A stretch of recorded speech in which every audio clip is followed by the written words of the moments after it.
I moved into the old house in late autumn, when the sky seemed permanently gray and the cold had a quiet bite to it.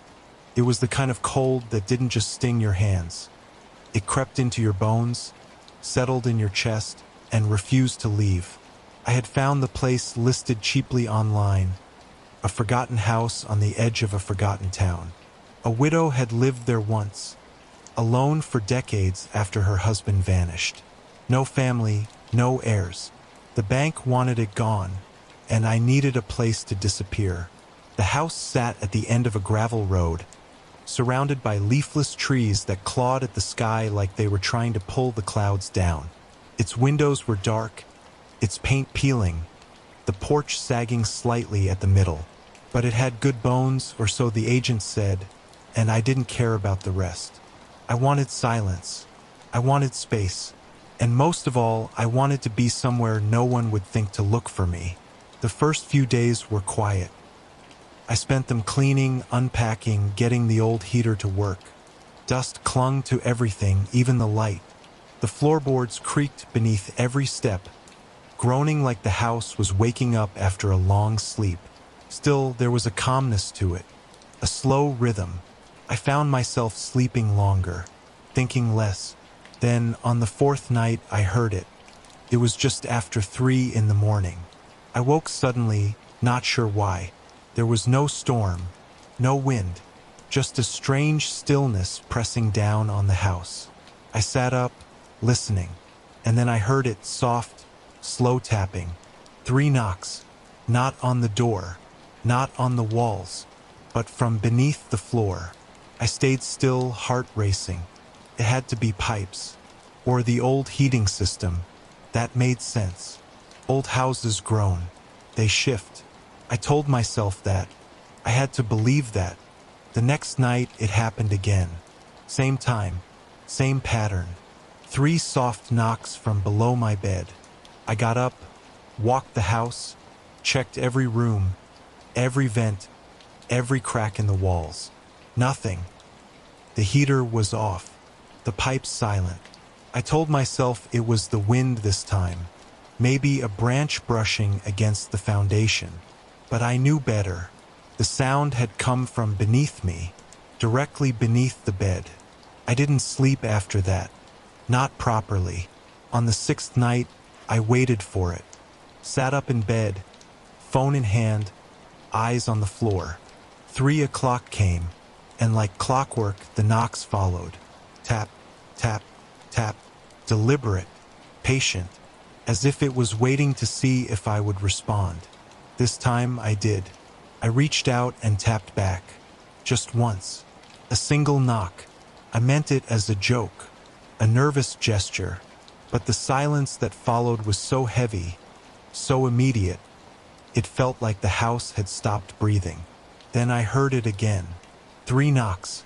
In reply, I stood up slowly, my feet cold against the wooden floor. I pulled the rug aside, stared down at the floorboards. My heart was pounding. Every instinct told me to walk away, to pretend it didn't happen. But I didn't listen. Instead, I got a screwdriver from the kitchen and returned to the bedroom. I pried up the loose boards where the sound had come from. Beneath them was earth, dark, damp soil. No foundation. No concrete. Just raw ground. But the dirt had been disturbed, loosened, like something had been digging, or trying to get out. I dropped the board back into place and didn't sleep at all that night. The next morning, I told myself I'd imagined it. Sleep deprivation could do strange things. Maybe I was finally cracking. I hadn't spoken to anyone in weeks.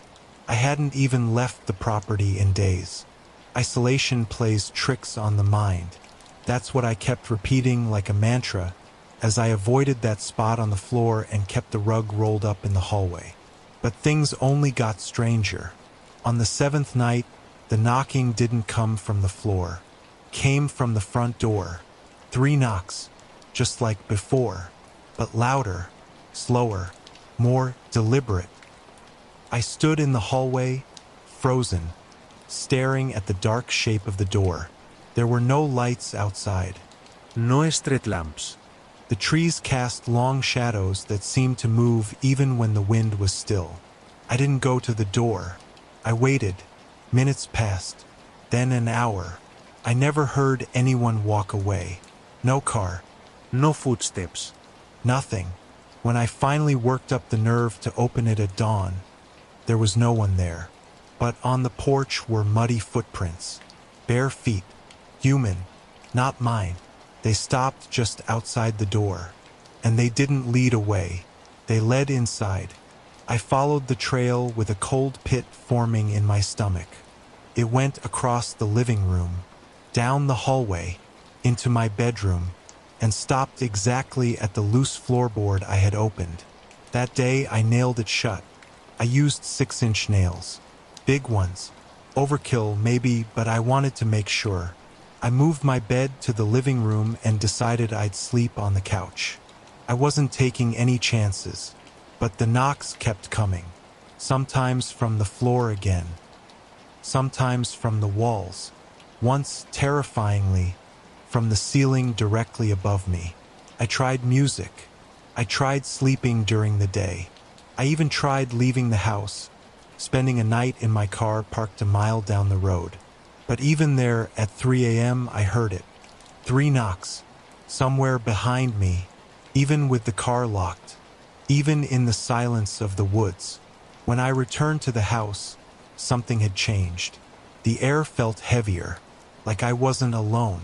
I started hearing whispers late at night, just faint enough that I couldn't make out the words, just clear enough to know they were real. And the smell, musty, like soil and rot, began to linger around the floor in the bedroom, no matter how often I cleaned. I called a contractor to ask about the space beneath the house. He came out the next day, looked around, then gave me a strange look. "There's no crawl space," he said. "This house sits on packed earth. Always has. No basement, no nothing." "But I saw it," I insisted. "I opened the floor. There's a space down there, and fresh dirt, like someone had been." I stopped myself. He gave me a polite smile, the kind you give to someone who's not quite right, and left without charging me. That night, I dreamed of being buried alive. I couldn't see anything, just blackness and the feeling of soil pressing against my skin. I couldn't move, couldn't scream, but I heard it, the knocking, 3 times, over and over, from above me. When I woke, my hands were covered in dirt, real dirt, under my fingernails, on my palms, in my mouth. I had locked every door and window the night before. The front door was still bolted, but the bedroom, where I had nailed the floor shut, was ice cold, and one of the nails was gone. I stared at the missing nail for a long time, unable to move. It wasn't like it had come loose. It was cleanly removed, as if someone had pried it out with care. The other nails were untouched, but that one space right near the edge of the board was just slightly ajar now. Just enough to let something breathe, or listen. I didn't open it again. Not after that. Instead, I placed heavy furniture over the spot. A dresser, then a bookshelf. Then, for good measure, I stacked boxes of old books I hadn't unpacked. I told myself it would stop whatever was happening, but I knew it wouldn't. The house had gone quiet, too quiet. The usual creaks and groans were gone. Even the wind seemed to avoid the place. And then, on the 12th night, I woke to the sound of breathing. Not mine. Slow, ragged. That came from the living room, from behind the couch where the shadows were thickest. I didn't move. I barely even breathed. The sound continued for several minutes. Then a slow shuffle, as if something had turned, as if it had noticed me, and then 3 knocks, not on the walls, not on the floor, but from inside the room, as though the thing had stood upright and rapped its knuckles against the air itself. I didn't sleep at all after that. I started keeping the lights on, every room, all night, but still the knocks came. Now they followed me, to the kitchen, the hallway, the bathroom. I would hear them behind me, on the other side of the door. Sometimes, I would hear footsteps in the ceiling, crawling, slow and deliberate, above my head as I lay awake. And the dreams got worse, always the same now, buried beneath the house, cold soil pressing in, nails clawing at wood, and above me muffled voices, laughter, footsteps, then silence, followed by the knocking. 3 times, always 3. I started losing time. I would wake up in different rooms. Once, outside, standing barefoot in the yard with dirt under my feet.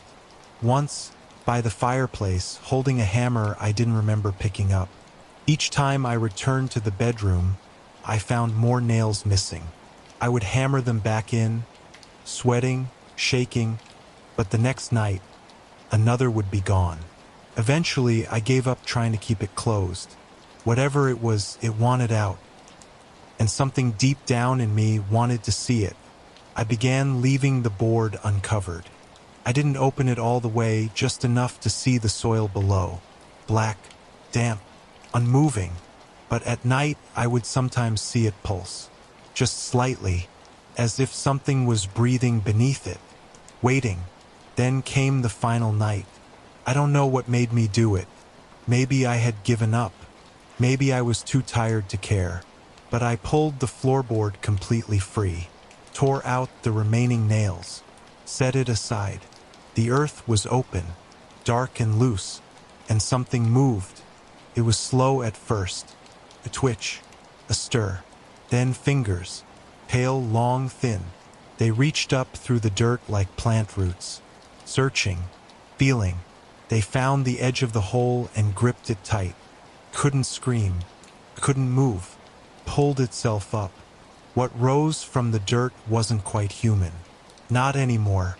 Its skin was pale, almost gray, stretched thin over sharp bones and joints that moved too fluidly. Its eyes were sunken hollows, wide and unblinking, staring straight into mine as if it had known me forever. The worst part wasn't the way it moved or looked. It was the feeling it carried with it. Like the room dropped 10 degrees in an instant, like the air itself recoiled. It didn't speak. It didn't snarl or hiss or scream. It only watched, and then slowly it stood. It rose to its full height, impossibly tall in the low-ceilinged bedroom. Dust trembled off the walls. The floor groaned beneath its weight, and it stepped forward. I stumbled back into the hallway, heart hammering, my legs barely working. I tried to run, but my body refused. The air felt too thick, too heavy, like something was pressing down on me from all sides. I could still hear the rain outside, gentle against the windows, a cruel contrast to the nightmare unfolding inside. The thing followed, not fast, not aggressively, but steadily, as if it knew I had nowhere to go. I reached the front door, fumbled with the lock, my fingers shaking. When I opened it, the air outside hit me like a slap. Cold, wet, alive. I ran. I didn't look back.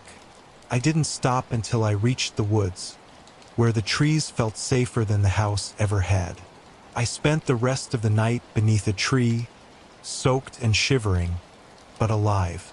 When dawn finally came, I crept back toward the house and found the front door standing wide open. But the inside was silent, empty. The furniture hadn't been touched. The lights were off, but the boards I had removed, they were back in place, nailed down, every single one. I packed that day, didn't take everything, just what I could carry. I left the rest behind, books, clothes, even my laptop. Nothing felt worth the risk of going back in. As I pulled out of the driveway, I looked in the rearview mirror. The bedroom window was open, and something pale was watching me leave. It's been 6 months. I live in a small apartment now, Second floor. Solid concrete beneath my feet. I don't own a hammer anymore, or a rug. I sleep with the lights on and I never ever wake up at 3 a.m. But sometimes, when the night is especially quiet, I still hear it. A knock. 3 times. Soft. Patient. Waiting.